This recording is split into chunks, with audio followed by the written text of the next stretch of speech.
Efectivamente, como lo decía el doctor Meriño, el tema es sobre la automedicación internauta. Desde luego, esto es en la era COVID.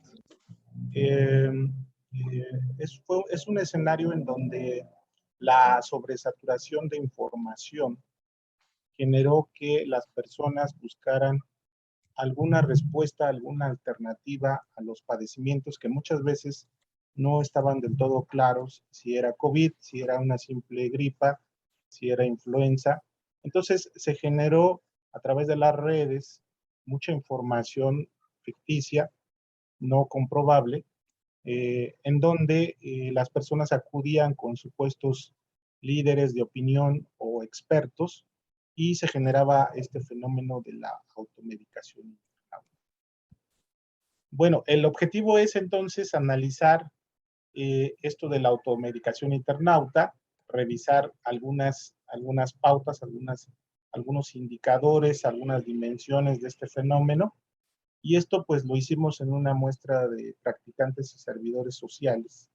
Estamos hablando de capital intelectual formado en el área de las ciencias biomédicas en una universidad del centro de México.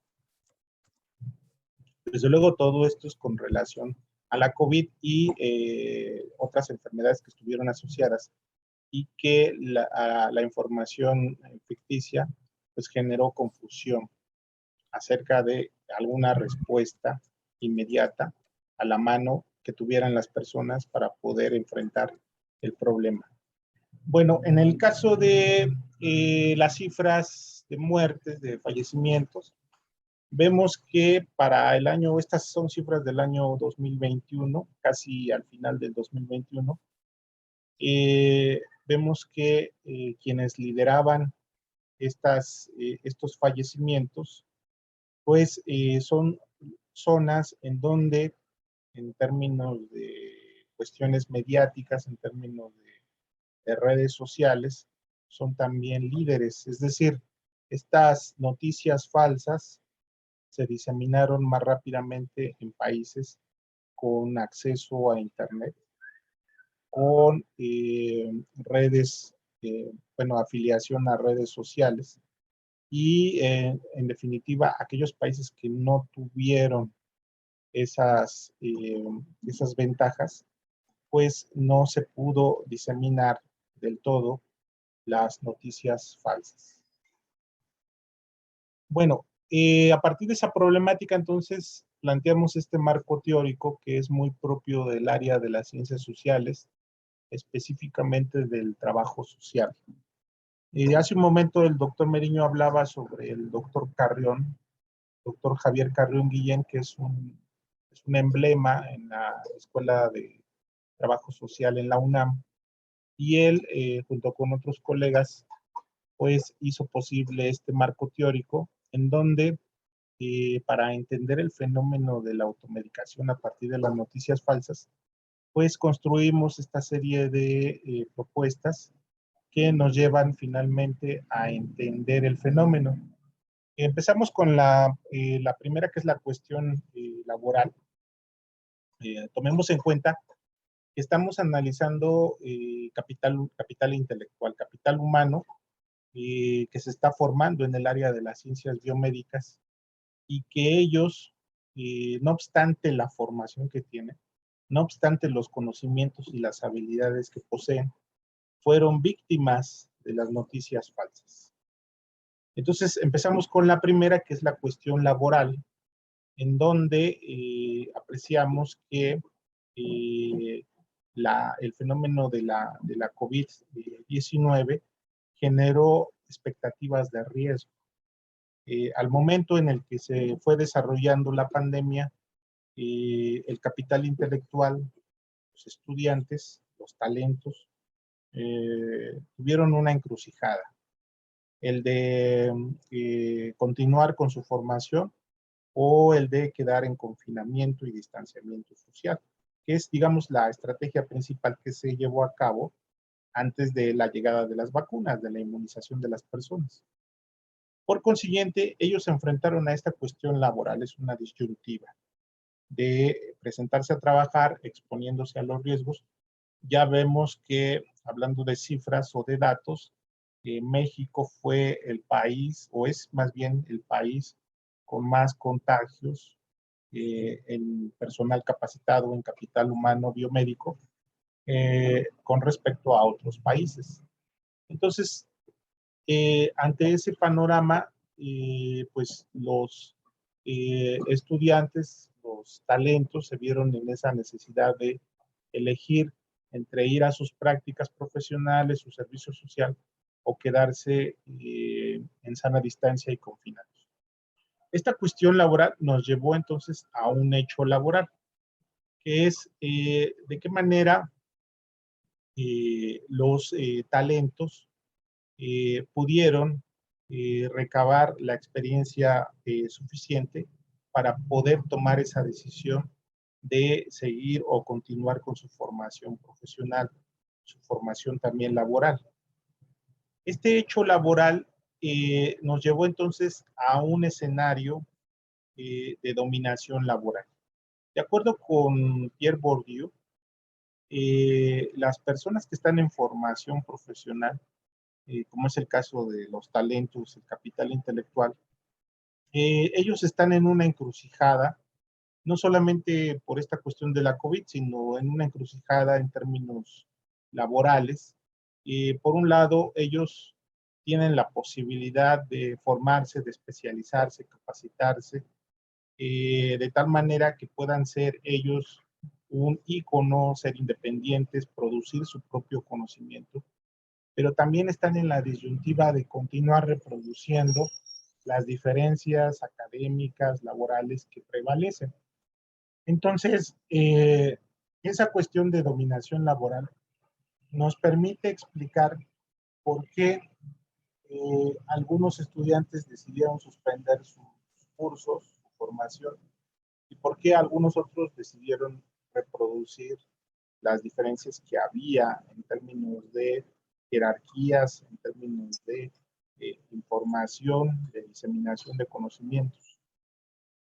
Luego, esta dominación laboral nos lleva a una cuestión muy importante para entender la formación del capital intelectual, que es las emociones. Actualmente las teorías señalan que la disyuntiva ya no es tanto estar confinado o irse a trabajar, o la disyuntiva ya no es tanto eh, formarse, autogestionar el conocimiento o reproducir el conocimiento.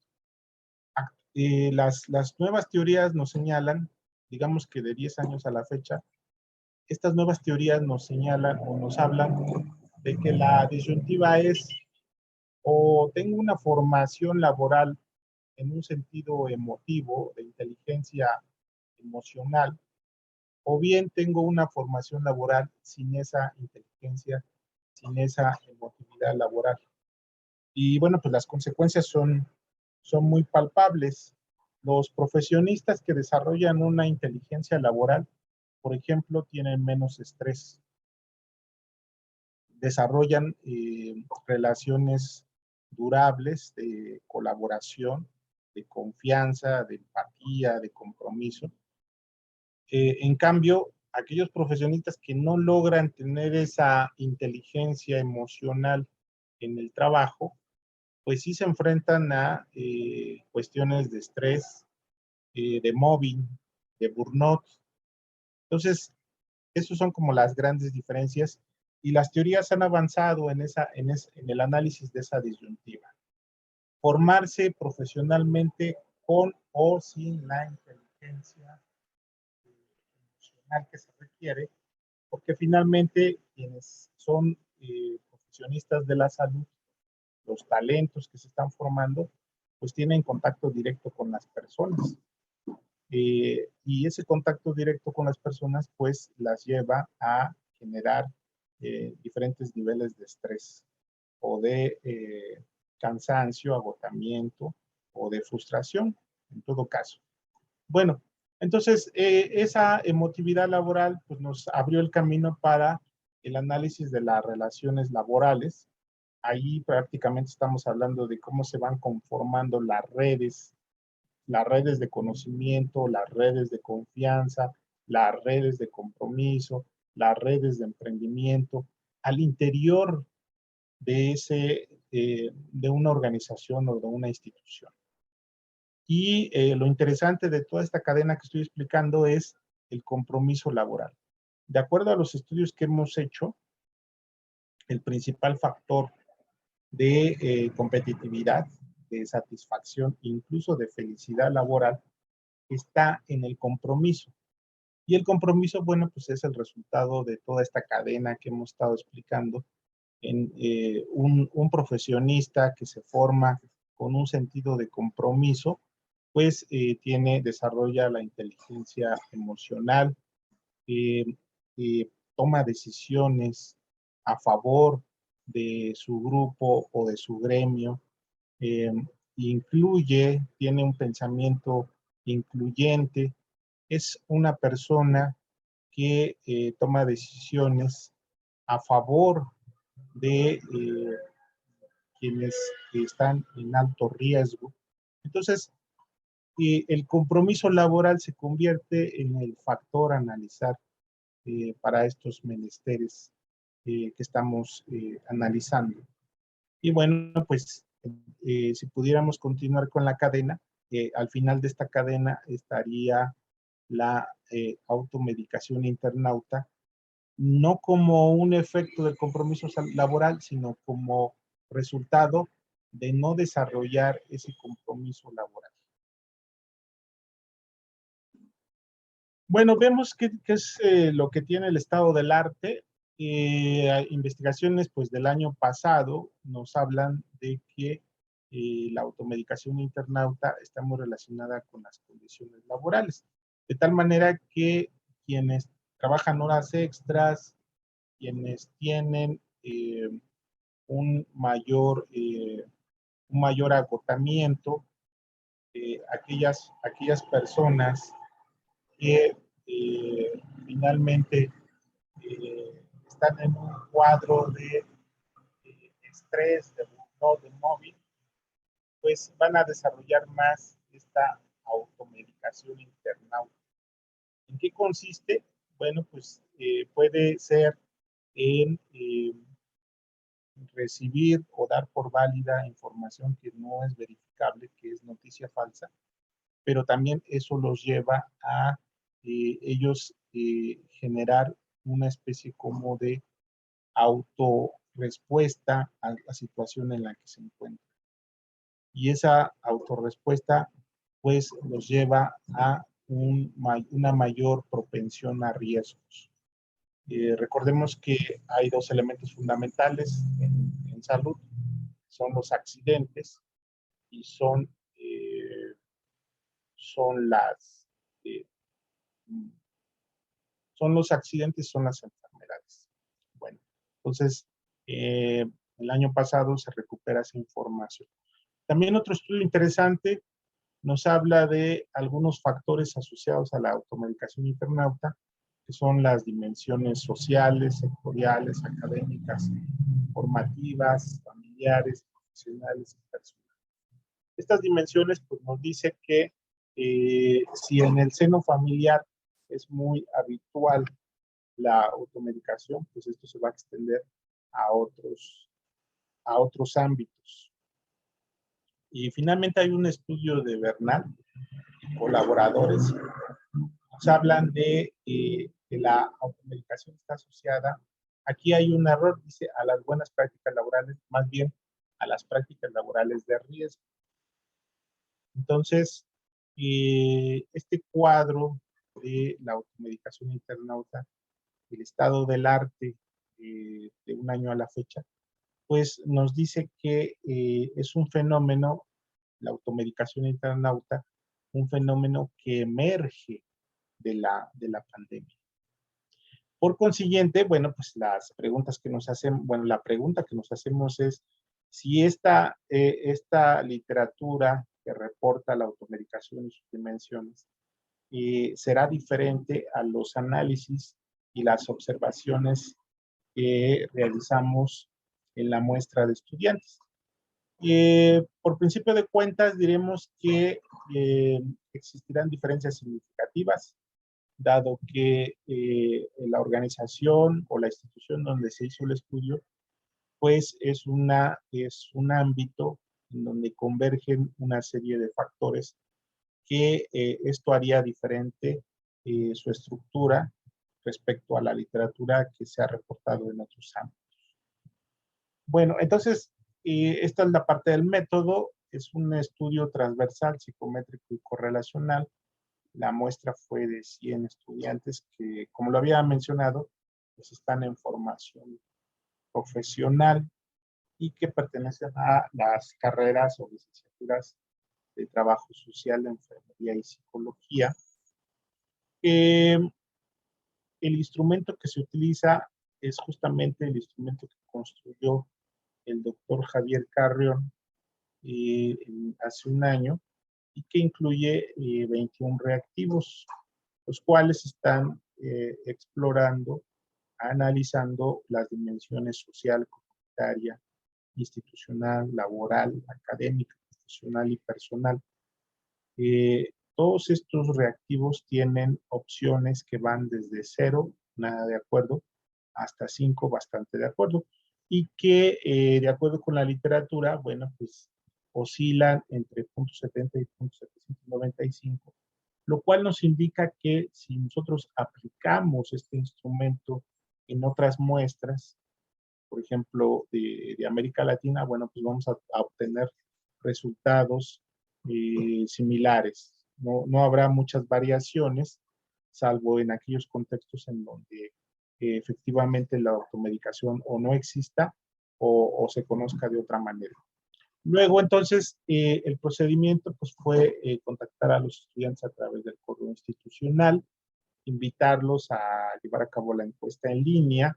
Desde luego, se siguió el protocolo que recomienda Helsinki, de la Asociación Médica, y el protocolo de la Asociación de Psicología, la APA, para estudios con humanos, y sobre todo con capital intelectual. Inmediatamente después se captura la información en Excel y se procesa en el software YAPS. Finalmente, la interpretación de los parámetros. Estos parámetros pues, tienen valores que van de -1 a 1. Los valores que están cercanos a 1 son considerados como evidencia de correlación y los valores cercanos a 0 como relación espuria. Y esto, bueno, pues nos va a permitir hacer el contraste de hipótesis. Aquí vemos algunos resultados. Vemos que hay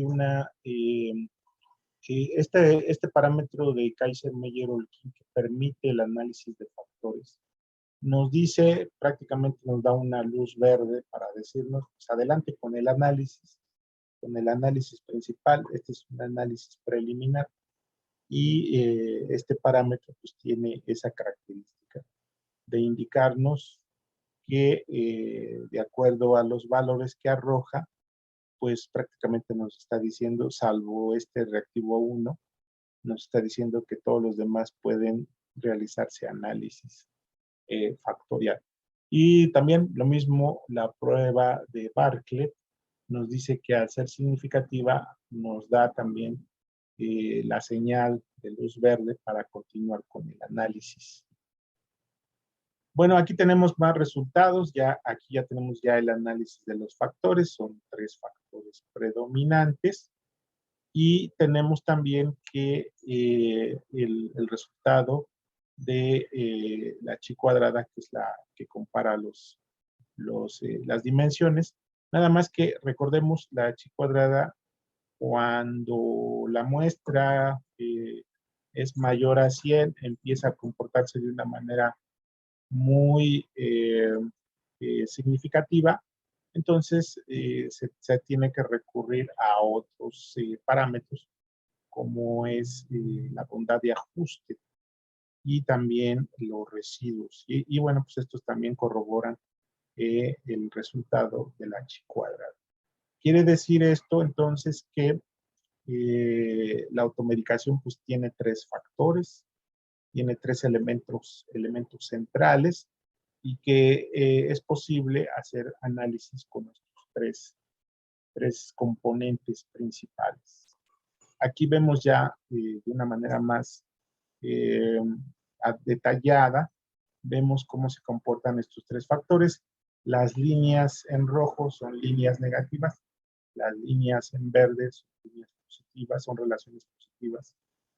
Las que están muy delgadas son relaciones que no son muy significativas, que digamos, y las que están con una línea más gruesa son las que nos indican que hay una relación significativa entre los reactivos y los factores que emergen. Bueno, pues aquí tenemos entonces la codificación de esta automedicación internauta. El compromiso con la detección de la COVID es el primer factor. Luego, el compromiso con el tratamiento de los enfermos, el segundo factor. Y el tercer factor, el compromiso con la investigación de los efectos de la COVID. Pues tenemos tres niveles, yo diría tres niveles académicos muy bien diferenciados. Primero, lo que sería la intervención. Luego, lo que es, bueno, sí, primero la investigación, luego la intervención y luego finalmente la contrastación de la investigación. Son tres niveles diferentes que nos hablan de tres distintos niveles de automedicación de acuerdo con el grado de compromiso que tienen los profesionistas de la salud con la enfermedad, con la detección de la COVID, con los enfermos de COVID o bien con los efectos esperados de la COVID. Bueno, vemos aquí entonces esta parte de la discusión. Los resultados que encontramos convergen con los hallazgos que presenta Bernal, todos estos hallazgos del año pasado, García Lirios, que es un servidor, y Santiago para el año, todos ellos del año 21. Ellos establecieron una estructura de compromiso laboral que se asemeja a la estructura encontrada de los tres niveles de compromiso que tienen los profesionistas de la salud y que estaría relacionado con su propensión a riesgos o automedicación. El presente trabajo también encontró que estas dimensiones pueden orientar la investigación de los efectos de la COVID en los profesionistas de la salud. Ellos si se toma en cuenta dos niveles de análisis, la prevención y el tratamiento. Por consiguiente, concluimos de esta manera, la automedicación internauta consiste en tres factores preponderantes que aluden a la detección, tratamiento e impacto de la pandemia. Las líneas de investigación entonces que se sugieren, pues es el análisis de estos tres elementos, a lo mejor con otros procesos organizacionales e institucionales, como ya lo había mencionado, el burnout, el móvil, el estrés, el agotamiento, la despersonalización, la frustración, todos estos elementos que son característicos de quienes llegan a una automedicación. Bueno, aquí tenemos la literatura revisada y finalmente les dejo aquí mi correo. Escuchaba hace un momento que, bueno, pues están por sacar un libro sobre adicciones. Aquí en nuestra red hay una experta, la doctora María Luisa Quintero, que ella también ha trabajado adicciones. Y bueno, pues en caso de que quieran poder abrir la posibilidad de que se publique su trabajo, pues estaríamos en contacto para gestionar alguna publicación. Nuestra red, pues, es principalmente de México, de universidades en México, pero también tenemos colaboradores en América Latina, en España, en Estados Unidos. También hay un investigador de Reino Unido, aunque todos ellos tienen origen latino. Pero bueno, es una red de alrededor de 50 personas. Entonces, nuestra línea de investigación, pues una de ellas es de la salud pública en relación con la formación de capital humano. Muchas gracias por su atención.